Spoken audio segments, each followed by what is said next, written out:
The Dentalpreneur Podcast. Okay, doctor, it's time to put down that handpiece. You're listening to the show dedicated to helping dentists get their lives back. It's time to decrease your stress, increase your profitability, and regain your passion. Now introducing your host, Dr. Mark Costas. Hello, everyone. Welcome to another episode of the Dentalpreneur Podcast. I'm your host, Dr. Mark Costas. Hey, friends. I hope you're doing great out there today. It's an exciting day for me because I get to catch up with an old friend, somebody that I respect very much in business. And we've kind of gotten to know each other very well over the last few years. Let's welcome to the podcast today, Kevin Tallman. He's the CEO of Mango Voice and an entrepreneur known for driving sustainable growth. Before Mango Voice, he scaled a logistics company to $100 million in revenue, later exiting to a Fortune 100 company.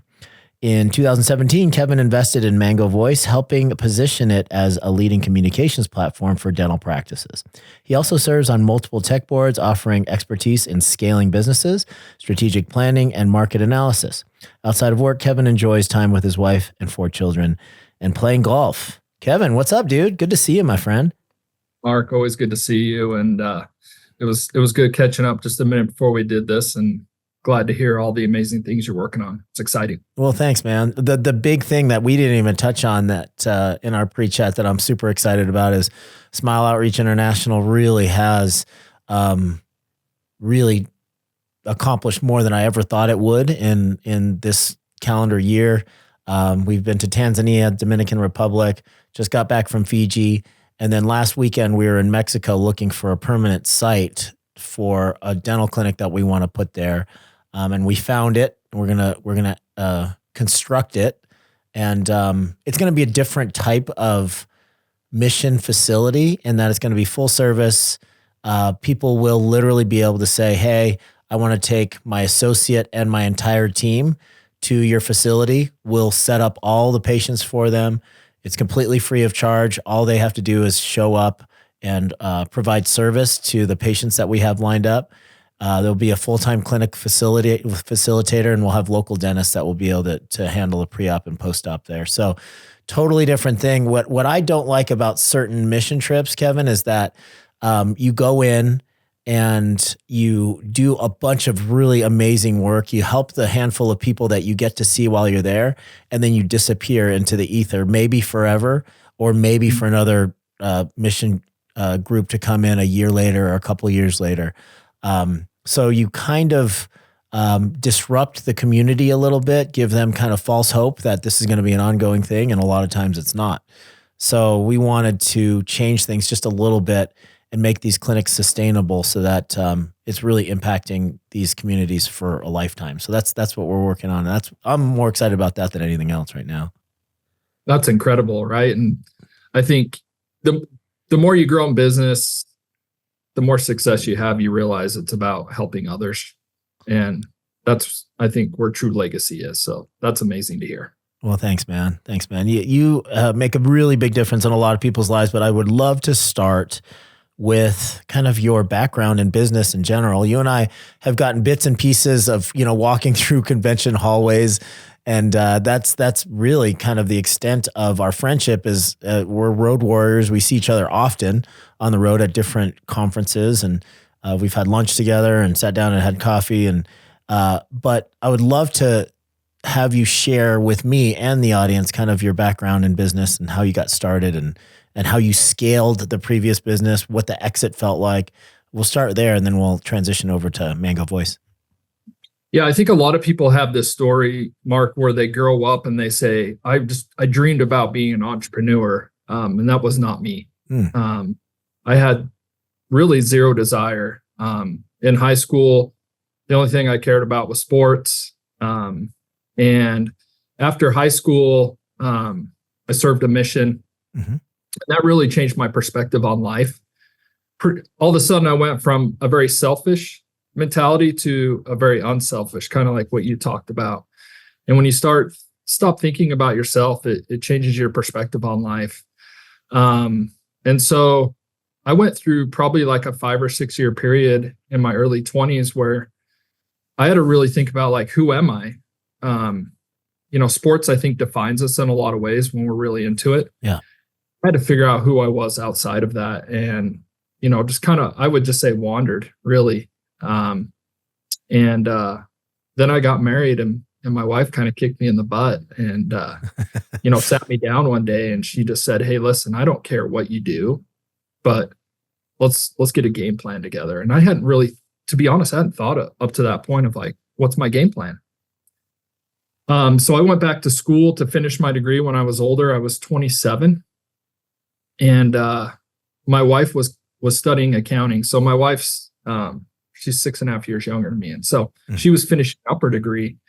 And I looked at her and I said, "What do you think of accounting?" She goes, "I love it. And here's the reasons why I love it." So I said, "I'll give it a shot." Ended up loving accounting, but there's two things that changed my life in that experience. One is I got into, I think, a field that I found a lot of passion in. And it gave me a sense of confidence and I really enjoyed it. Two is I landed in a class with a professor that became my mentor. And I met a guy named Bo in the class who had just started a business.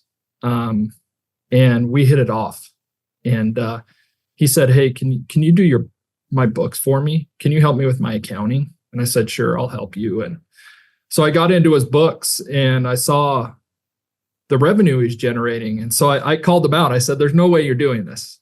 And he said, "Well, I think my books are right." And I said, "Give me all your bank statements, give me everything." And I went through it and sure enough, he was crushing it. And over the next 2 months, we spent a lot of time together. And he looked at me one day and said, "Hey, I think we have a chance to build a business here. And I want you to be my partner. Your strengths are not my strengths and my strengths are not his strengths." So the partnership worked really well. Perfect. Yeah. And so, yeah, we went after it. And in a little over an 8-year period, we scaled it from, essentially zero in revenue to 100 million, Wow. sold to a big Fortune 100 company. And it was an incredible experience. And it taught me a lot about myself, tested me in ways that I never thought or understood how, and kind of got me on this path of being an entrepreneur. So that's awesome. People that are listening, Mark, I would say some people think, "Well, I'm not an entrepreneur, or I don't have it." Listen, we're all in the same boat here. And so if I can do it, anybody can do it. So Kevin, what industry was that first company in? So it was in gas and oil. Okay. Which, no relation at all, right, to dental, but the principles of scale are the same. The toggles and the levers that you might pull are a little different, but the core principles are all the same. And so what's been great is we've learned so much as we went through that scale, and we scaled so fast that we learned a lot of, I think, painful lessons, but a lot of also really good lessons of how do you scale something? How do you sustain this? I think that's the hard part, Mark, is you get a whiff of success, but how do you sustain that over the long term? For sure. For sure. Can you enlighten us on, I've had a really abrupt and kind of fire hose last 6 months learning about private equity. I'm involved with a private equity deal right now. And honestly, man, I knew nothing about, valuations outside of dentistry. And, dentistry has come a long way where private equity and, multiples of EBITDA, those have become commonplace. But when I was starting out in 2002 as a dentist, there was one way to value a practice. And that was some percentage of gross revenue, right? Depending, and that percentage varied based on where you were demographically throughout the United States. And it has become so much more sophisticated, and there's many different ways to value a practice, but dentistry appears to have caught up because we've caught the eye of private equity. And now, a zero EBITDA practice is worth $0, right? If you're not a profitable practice, no private equity company or private equity backed DSO would touch you because there's no cash flow there, right? You could sell it on the open market as a percentage of gross revenue. The banks might balk for a little bit, but you could probably unload a practice that's not super profitable. Somebody would probably come along and buy it if the gross revenue was attractive to them. But now there's private equity, and then there's going public through IPO, and there's like getting being the target of a merger or an acquisition for a larger company. So maybe you can enlighten us on selling to a Fortune 100 company. Were they private equity backed? Like, who came up with the money? Was that a strategic merger on their part? Yeah, right. So this was the company we sold to was one of the 100 biggest companies in the country. It was a massive company. And when you talk about, doing a deal with private equity, when you get into that size company, this is like private equity on steroids. Just massive, massive. I mean, they had more lawyers than we had employees. Oh my gosh. And I think early on we realized that we didn't know what we were doing as we went into these negotiations. And so what we did is we thought, well, we need somebody that understands how to structure a deal and all the nuance that comes along with this, right? Because what you don't realize is there's a ton of nuance with these deals, right? You're going to do reps and warranties, just all the legalese, understanding the mechanics of it. So we went out and hired a former banker as our CFO as we prepared for this. And the reason we did that is he had tons of deal experience. And we let him run point on this, and we just kind of soaked it up and really understood the process. But I think he really saved us probably, a lot of heartache, and he saved us a lot of money just because he knew, what to do.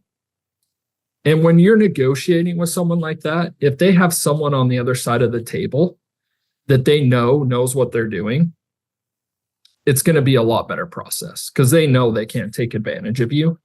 And I see this a lot in deals where people get taken advantage of just because they don't know what they're doing, which is fine. That's not a knock to them.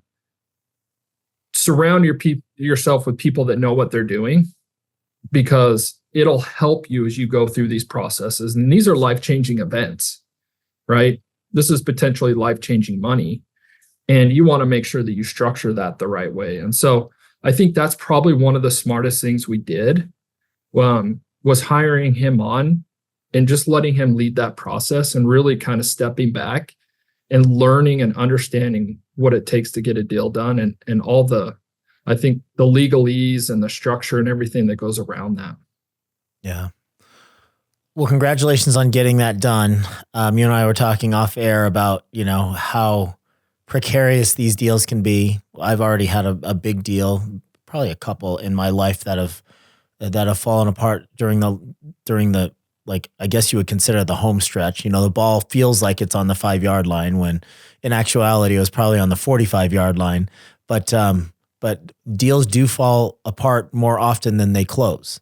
So congratulations on getting it to close. I want to get in your head a little bit about what is the rationale for you to, after a really, really great exit that could have ended your work career forever, if you decided to deploy that capital or that windfall, you probably wouldn't have had to show up to any office again for the rest of your life. I'm making assumptions here, but that's my guess based on the size of the deal that this was. What's the rationale behind finding another company to invest in and then later, take over and do it all again?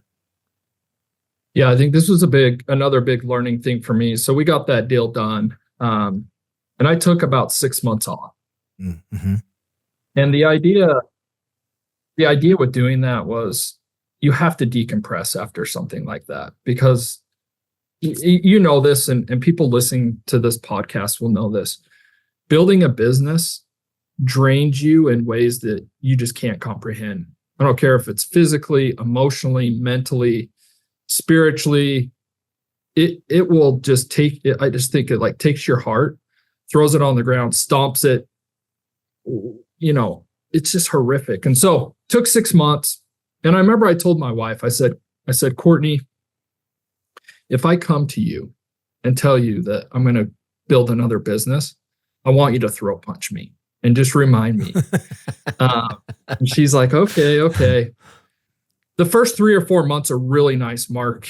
You're enjoying life. Like, you're just doing what you want. You don't have these daily operational issues you're dealing with. By about month 4 or 5, your mind starts moving again. And this, I think, was the learning lesson for me of like, I can never get away from this. It's just going to be who I am for the rest of my life. And at that time, just meeting with some people, the founder of Mango was my neighbor. And I think like a lot of kind of early stage companies, there was 2 partners having issues. The business had kind of stalled out. They weren't sure what to do, a lot of uncertainty. So I said, hey, listen, happy to like come in and look at it. And, for a lot of different reasons, I got excited. So I called up my partner, Bo, and I said, hey, I found our next venture. We're going to allocate some capital to this. He was actually still running our old business that we sold. He was still the CEO over there. And I said, hey, I'll head this up. And we made the investment in Mango. But I think there's something intoxicating, Mark. And it's not monetary, because what I'll tell you, the year we sold our business was the worst year of my life. Really? I felt like my family life was terrible because it consumed me, and it consumed all my energy and all my focus. I wasn't a great husband. I wasn't a great father. It took its toll on me with my health. My health wasn't good. Mental health, major mental health issues. And so I also learned that money doesn't buy happiness. Happiness comes from being healthy, having healthy relationships, and doing something that just brings you happiness. And no amount of dollars can bring you those things. And so I knew that money wasn't what was going to drive me, and it doesn't drive me. It's really about building good businesses. And so it was really this time of like deep reflection that helped me really understand, I think, what's important to me for the long term. Awesome stuff. I want to go back to the mental health stuff after we talk about your Mango journey. But when did the Mango journey start? When was the transition out of your previous company for you? And then when did you decide to invest in Mango? And what did that deal, I mean, you don't have to give exact figures, but what did that deal look like? Did you take over the majority share of that business right away? Yeah, so we did this I left our last company in early Q4 of 2016. Okay. And then April of 2017, we made the investment in Mango. So the initial investment in Mango is we bought out one of the partners. Okay. Recap the business. And I think this was another big learning lesson from us. And I think this is important for people to understand of like, who are you from a very strategic perspective? So our thought was, hey, we can allocate our capital. We can make these investments in companies, and we can help, say, from a board level, drive strategy, get your finances in order, get it ready to scale, but have much more kind of backseat, right? The second we saw a problem, I was in it. And I was like, I can solve this problem. I know what to do. And so Bo and I have learned that we're operators, I think a lot more than we thought. And so interesting. We have to be super careful, because when we see an opportunity, our first thought is, well, we can fix that, or we know what to do. And it's kind of bitten us in the butt because we've tried to do too much at one time. And so we've kind of scaled back our investments and what we're working on, and really try to focus our time on things that we see the highest value on, the returns that we think we can generate, because we are so hands-on. And so we bought that one partner out. We've since bought more of the business over time. And we're really bullish on Mango and excited on where it's at and where we think we can continue to grow it. Cool. Okay. So this was 2017 and you guys have experienced unbelievable growth. So have you doubled, tripled, quadrupled the size of the business since you've invested in it? We've about 30x'd it, a little over 30x. 30x'd it. Wow. Congratulations. Yeah. So it's, early on, Mark, it's funny. I remember in 2018 calling Bo one day and just saying, hey, start mentally preparing. This thing's going to zero. Just a lot of operational issues, technology issues. And so it's been a roller coaster, but overall it's been good. And I think by the end of the year, that number will probably be closer to 40x, which we're super excited about. Unbelievable. So enlighten us. Like, what was it that you did from 2017 to 2018, then from 2018 when things were going in the wrong direction to turning this thing around? What's the growth strategy? How did you scale?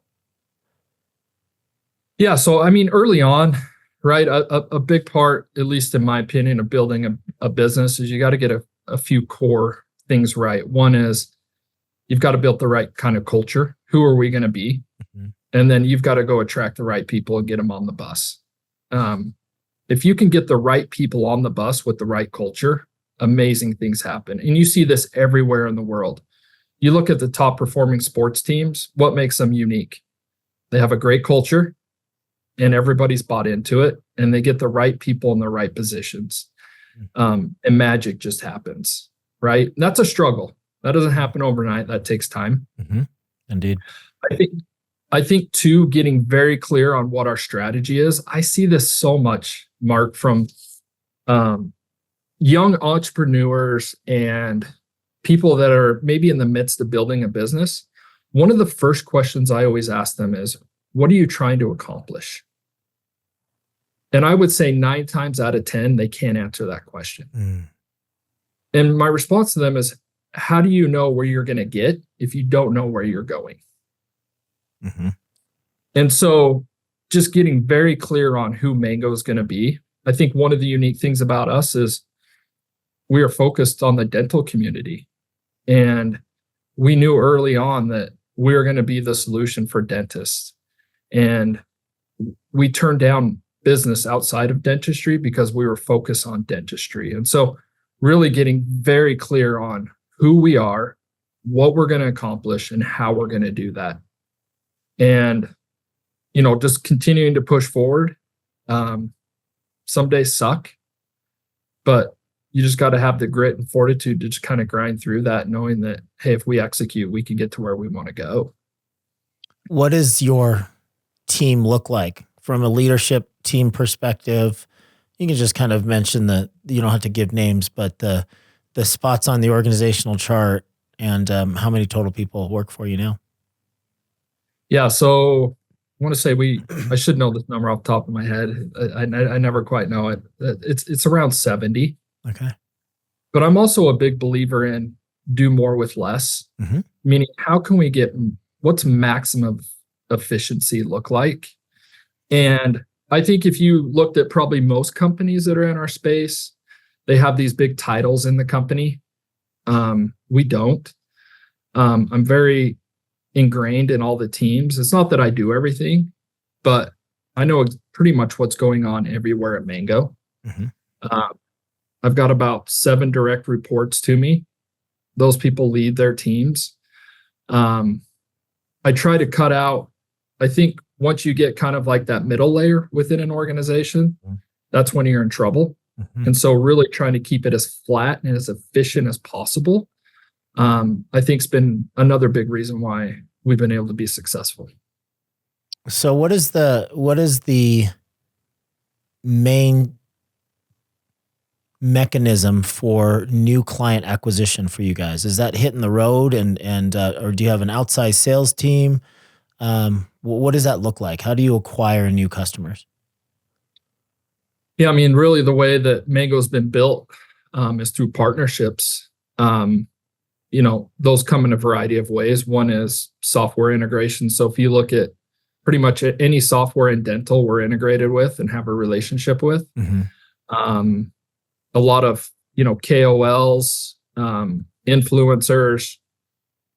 We probably have a relationship with almost all of them. Mm-hmm. This is something that makes Mango unique, which is in partnerships, oftentimes, Mark, people are like, what are you going to do for me? Mm-hmm. My philosophy is, what can we do for you? How can we support you and how can we help you? Mm-hmm. And in return, if we execute and do what we say we're going to do, it's going to be mutually beneficial. Relationships should not be one-sided. And I see this all the time where people will call me now, young companies, right? And their first question is how do we get access to your customer base? And my response to them is, well, that's a crappy way to start a conversation.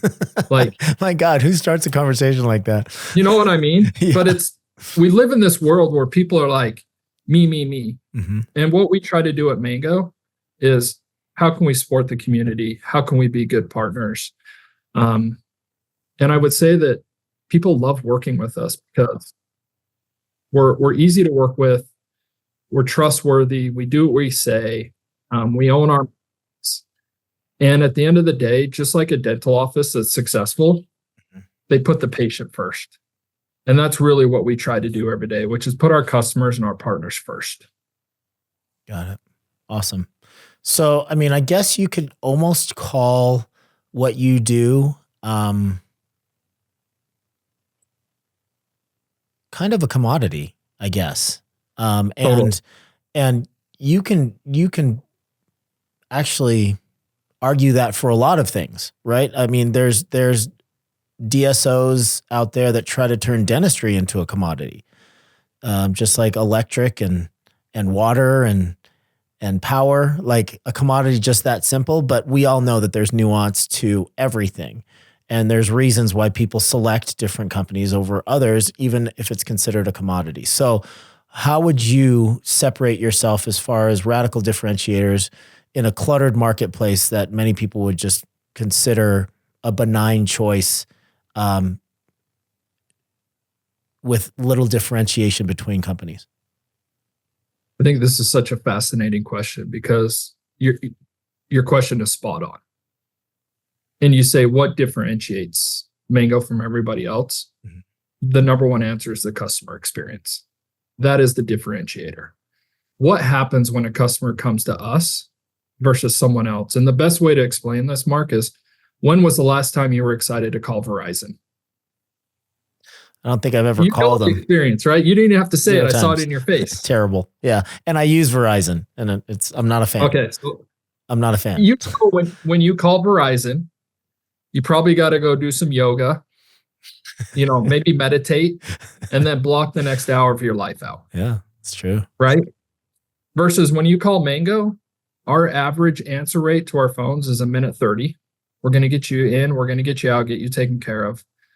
2 is, we're accessible. I can't tell you how many dentists message me every day. I message them back. We're here to help you. And so it's that experience. And to be honest, Mark, it's the same reason why I love my dentist, because I have the same experience every time I go there, Mm-hmm. which is a good experience. Yeah. Mm-hmm. I'll never change my dentist because of that. Yeah. That's awesome. And did it take you a long time to come up with that philosophy, or did you begin your relationship with Mango and start building it with that philosophy from the beginning? Yeah, we really brought that philosophy from our last business, which is, if you just take care of customers, make their life easier, and try to build solutions that help them operationally. And there again, be honest in all you do, be a good partner, magical things happen. And this is such an easy principle to get right in life. The problem is, a vast majority of people can't see past themselves and be able to incorporate this in. But if you look at all the top companies, when you look at Costco, for example, one of the most admired companies in the country, mm-hmm. they do things a certain way. Their people have bought into who they are. And when you go to a Costco, you have a certain experience. You know what that's going to be like. Yeah. And the list can go on, but I just think so many people miss this mark, and it's so easy to get right. There's no reason anybody can't just execute at a very high level here. Yeah, I love that. Okay, so voice over internet, it could potentially, in the right hands, be so valuable, right? So there's the ability, right, to analyze phone calls at a level that we never were able to do before. You know, you can record phone calls, you can collect data like missed call percentage, which is about 32% of calls that come into dental offices are missed completely. So we have this ability and this tool at our fingertips to utilize to improve our businesses, but so few people utilize those tools. Another addition, which could potentially be a tool that could be game changing for dentistry and all other, customer facing type businesses, is, AI. Are you guys working hand in hand with any AI companies, or are you integrating AI into your deliverables at all for, in the foreseeable future? Yeah, great question. So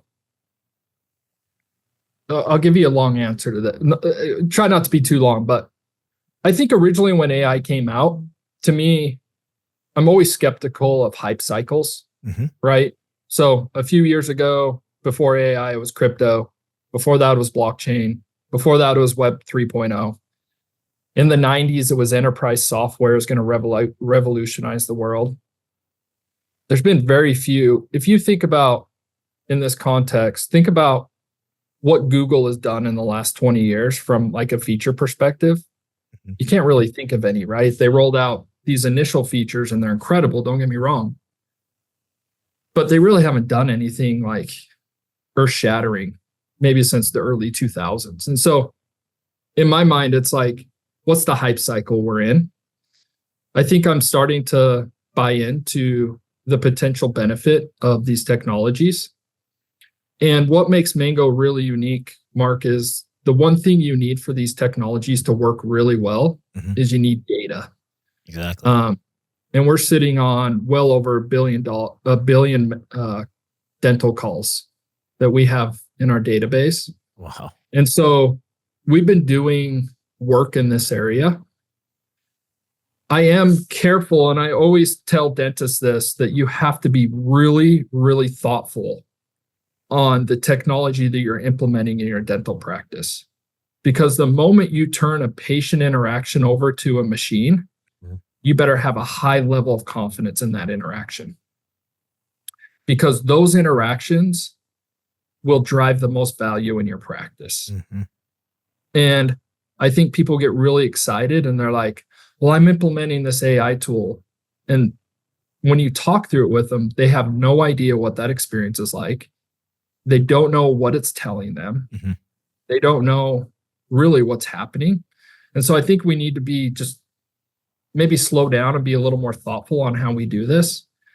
But you're going to see over the next year, Mango is going to be rolling out tools that we feel like, one, really benefit dental practices, and two, are going to be the type of products that you're going to expect from Mango. Yeah, that's cool. I can't wait to chat with you offline about what those are. I know you can't probably give your playbook away, but I'm interested to hear the direction that you want to take it. There are a lot of people dipping their toe into the AI sphere right now, and it feels as though it's just kind of a gold rush right now. But I actually like that that term that you use, the hype cycle. There often is one, and there's a lot of sloppiness and a lot of spaghetti thrown against the wall in the beginning of a hype cycle, which is what's happening right now. Some of the stronger ideas will kind of bubble to the top, but I'm interested to see the direction that goes. I will say, not to cut you off, but I will say, and I don't know if you saw it, we actually launched some new features last week, which is the foundation of this. Let's talk about it. So, for example, one of the things I get asked most of from dentists is, I want to be able to log my calls back into the practice management system as an audit trail. Okay. So what we rolled out is we're actually summarizing the calls and injecting those back into the practice management systems. So now you have a log of the call and a summary of what actually took place on that call. That's cool. Right? Full transcript. So we're transcribing all the calls. And if you know anything about AI, you're seeing the foundational pieces here, which is you need the transcripts. Sentiment analysis. So we're actually analyzing every key word, every inflection, tonality, and we're giving you sentiment on every second of every call. We're also giving you a bunch of other key data on the call, like you talked about. And then third is we now sync your patient info from your practice management system back into Mango. One, that gives you the ability to call your patients in a mobile environment, look their name up. Two is it also becomes this foundational piece of when someone calls the practice, we know who they are. And now you start getting into like customized routing based on who that person is. So these are what we see as like operationally impactful, but also gives us the ability to start really building some of the AI features on top of those. So cool. Such a cool time to be alive. Kevin,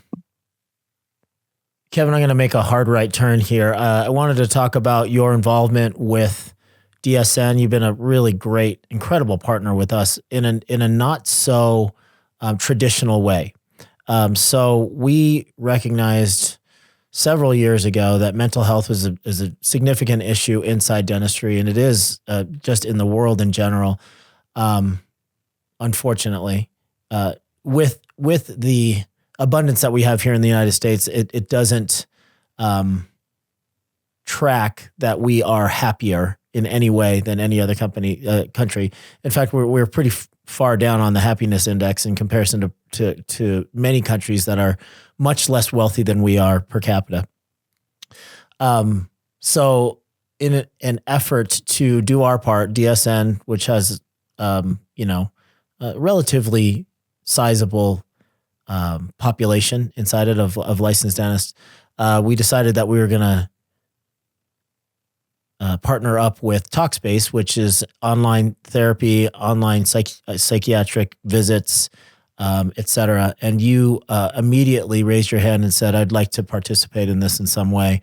And we co-sponsor the cost for Talkspace for all DSN members. So all DSN members have access to therapy and psychiatric visits as part of their membership, which for us doesn't make a whole lot of financial sense, but it's kind of the right thing to do, we think. Yep. Unfortunately, of our population, less than 50% take advantage of that when the statistics show us that greater than 50% could benefit from those benefits. So it's been a great partnership with Talkspace, but it's also been an incredible partnership with you, you and Mango have been so generous about underwriting those expenses associated with that type of benefit to the DSN population and membership. So tell us a little bit about some of the struggles that you alluded to in the mental health area. And I will say that it's touched me in so many different ways in my immediate family, my extended family, and some of my best friends have been really, really affected with mental health struggles. So as far as I'm concerned, there's no taboo about it. I'm open to talk about it, my struggles, but you've also been really, really open about some of the struggles that you've encountered in the past. Yeah, this is such an important topic. I think early on, so growing up, I never had what I would say anxiety or depression. Mm-hmm. It really hit me in my early 30s, which isn't uncommon. Usually around a life-changing event, something happens. And so early in my 30s, I just got completely annihilated by deep anxiety, which, in large part leads to depression because it's just so heavy and so difficult to deal with. I remember, laying awake in bed at night, shaking, sweating, just thinking to myself, like, is this my life? Like, this is how it's going to be for me? And that's a really scary place to be. And I think one of the deep challenges is how do we help people that are in that, kind of state or going through these things. And what's really difficult is my wife would often say, "What can I do for you?" And the answer is, I don't even know. I don't even know what's going on. And I don't know how to deal with this. And it's been a real learning lesson for me. And I will say, one of the things I'm deeply grateful for in this experience is the amount of empathy I have for people. When someone tells me they have anxiety or depression, it almost brings me to tears, Mark, because I know exactly what they're going through. And I think the beauty of it is tools like you're offering to your members, which I think are incredibly important. I feel fortunate because over the last, 14, 15 years, I've found really good mechanisms that have helped me in large part overcome this. And what I would say to people, Mark, if they're listening, if you have anxiety or depression, one is don't give up. It can get better. And two is there's nothing wrong with you. It's not you. It's the physiology of your body for one reason or another, and that there is hope. And it breaks my heart when I hear these stories of people taking their lives, because each life is so precious and there's so many people that love you. And my hope is, one, that we can get rid of this stigmatism. And that's why I've started to talk about this probably over the last couple of years a lot more. And it's been very therapeutic for me, because I found that a vast majority of people that I talk to, they're either dealing with it or they have an immediate family member who's dealing with it. Yes. Bar none. And two, it's been really good to be able to share what I found has worked in my life with the hope that hopefully it'll bless someone else's life. That's amazing. Thank you for sharing. What was it that broke you out of that cycle when it hit you in your early 30s? Was there a significant life event that was happening that sparked it and that turned that on, or are you yet to kind of be able to pinpoint that? And then how did you take care of yourself, and how did you start breaking free from the hold that it had on you?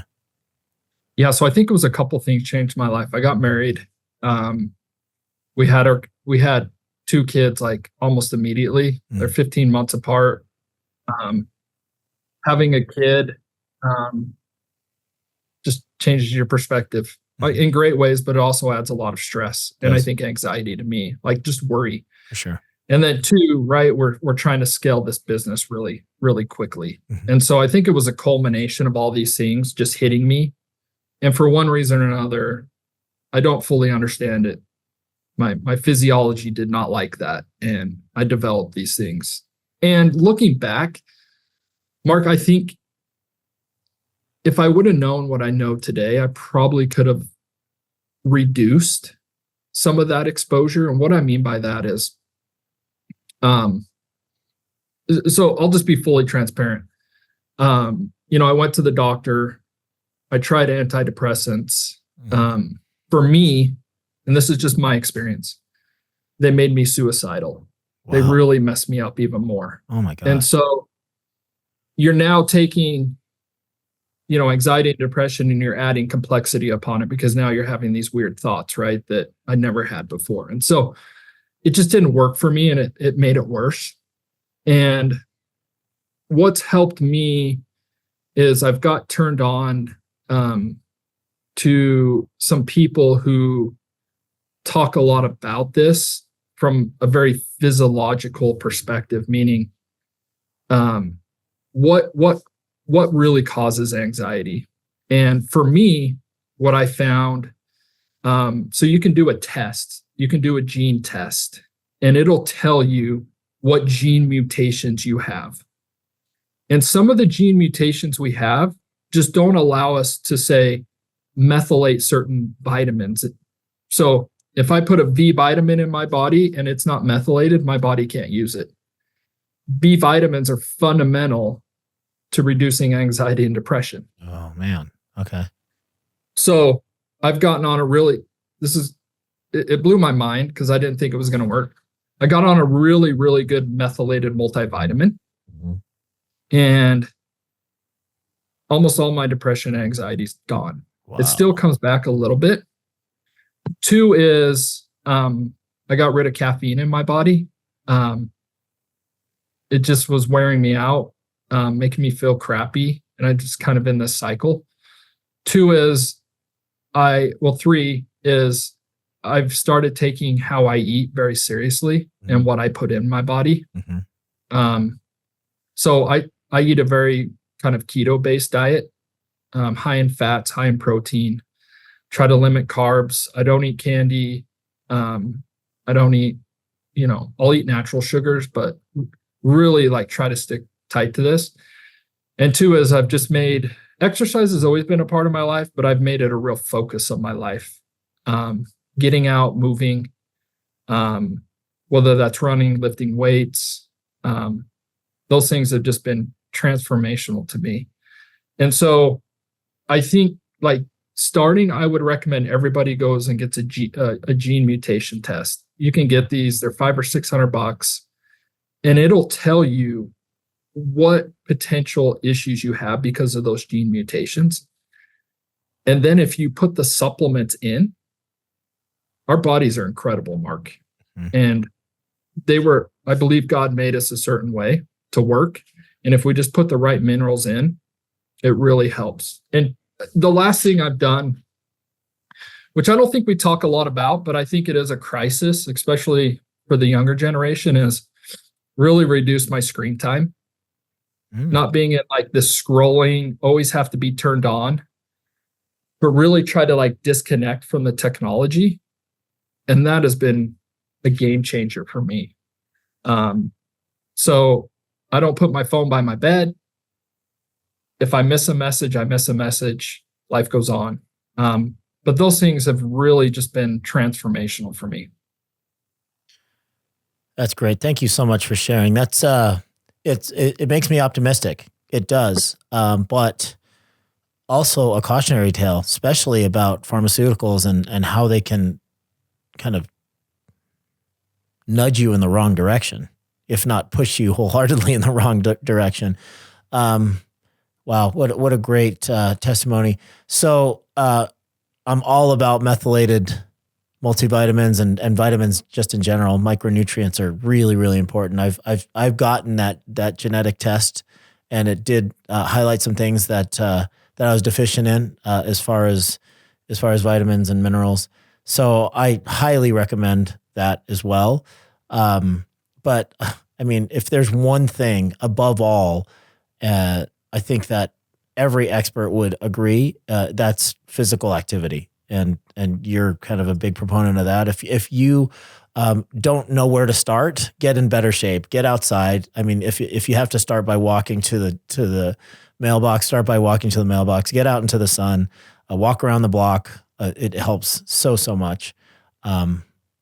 But secondarily, I found, and I know that you kind of believe in this too, Kevin, is like when you are hyper-focused on your own feelings and what's happening inside your head, that can be dangerous. So sometimes just doing something for somebody else that is not focused upon you, which is why I love mission trips so much. I feel selfish sometimes when I go on them because it makes me feel better than I think that it makes some of the patients feel. But it really does. It removes the focus from yourself, and it allows you to kind of focus on other people. And you alluded to that earlier in our talk today. So those are some things that I think could be beneficial for everybody. Totally agree. And these are, I know when you're in that state, they don't seem simple, but they really are simple, right? Get out, get moving, get into the sunlight, get the right micronutrients in your body, eat the right food. Those things will transform your life. Do it for 2 or 3 weeks and just monitor how you feel over that time. And at the end of 3 weeks, you're going to feel a lot better. And I would add the other thing I think that we overlook that's critical here is sleep. And I mean, the science on this is undeniable that if you can sleep 7 to 9 hours a night, that your overall health will dramatically increase in a positive direction. And so I should add, that's another big focus of mine. I sleep 7 to 9 hours a night. And it's a big focus. I have a whole bedtime routine. And there's some really great people that talk about these things on social media that I really like, that have been really helpful. You can find those, but focus on your sleep as well. That makes a huge difference. You follow Matthew Walker? He's one of my favorites when it comes to sleep. So the big ones I follow, and I'll just throw them out there. The big one that turned me on to a lot of this was Gary Brecka. Yeah. You see what he did for Dana White and some of these other people. It's actually incredible. Yeah. He gets a lot of hate online, but yeah, it's undeniable what he's done he's a celebrity physician, but yeah, that's right. I follow him. I also like Brian Johnson. He's really interesting to listen to, but I think they all kind of come back to the same core issues, which is micronutrients, exercise, don't drink alcohol, sleep at night, eat probably a more high fat, high protein diet, and your life will be better. I think it's kind of, that really is like the core kind of tenets of what they all talk about. Yeah, Brian Johnson is an interesting guy. He needs to get more sun, but totally, he's a little alien looking with his pastiness. But I mean that lends to longevity as well. But hey, man, this has been an incredible conversation. I really, really appreciate your time, Kevin. You're somebody that I've looked to, and as a mentor in business, your growth in both companies that you've been associated with has been inspiring. So I really appreciate you taking the time to talk to us about your business growth, but also some personal stuff that I think will help a lot of people if they take the time to listen. And I'll just throw this out there, Mark. I'm super accessible. If anybody is listening to this and they're struggling with their mental health, please reach out. I'm happy to talk with you and just share deeper things that have really helped me in my life. So yeah, please reach out to me. I'm here to help. I'm here to listen. We'll get you back on a good place. And I will say, Mark, there's light at the end of the tunnel. Like there really is. And I'm living proof of that. Incredible. What's the best way to get in touch with you, or if people are interested in, signing up with Mango or taking a test drive, what's the best contact information? Yeah. So the best way to get a hold of me. So really probably two ways are the best way. You can message me on Facebook. I'm on that all day. I'm also happy if you're okay with it, Mark, I'll just throw my cell phone out there. Oh, sure. If you're okay with it. Yeah. So if my cell phone's 208-821-2171. So call or text me, and I'll get back to you. Awesome. And Mango, the URL for Mango is mangovoice.com. That's right. You can learn more about Mango. Go to mangovoice.com. You can go to any Facebook group in dentistry and you'll find us there as well. Awesome. Well, buddy, thank you so much for your time today. It's been incredible. I'm sure that you helped a lot of people as you continue to share your story and be vulnerable. It's the most important thing. So I appreciate you very much. Hey, thanks, Mark. It's been a pleasure. All right, ladies and gentlemen, the CEO of Mango Voice, Kevin Tallman.